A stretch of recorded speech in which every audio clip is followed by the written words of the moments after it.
कोकणात बऱ्याच ठिकाणी वन्यजीवांचा सर्रास वावर होताना दिसतोय। कुठे बिबट्या तर कुठे मगरी तर कधी विषारी सापांचं दर्शन हे होतच असतं। याचबरोबर जंगली हत्ती मोठ्या प्रमाणात नागरी वस्तीत मुक्त संचार करताना सर्रास दिसतायत। नुकतेच शिरवल गावात मंदिराच्या परिसरात जंगली हत्ती आढळून आलाय। नागरी वस्तीत हत्ती आढळून आल्याने लोकांमध्ये भीतीचं वातावरण पसरलंय। त्यामुळे सतत होणाऱ्या वन्यजीवांच्या शिरकाव्यामुळे वन विभागाने यात लक्ष घालून योग्य ती उपाययोजना करण्याची मागणी आता नागरिक करतायत।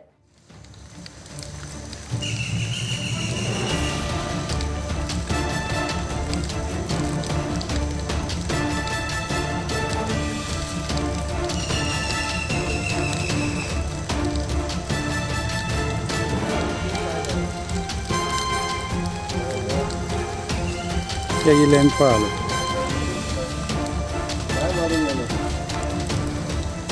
तुका भियान पळालो। टाइम्स डिजिटलला लाईक करा, सबस्क्राईब करा, शेअर करा आणि बेल आयकॉन दाबायला विसरू नका। पाहत रहा टाइम्स डिजिटल।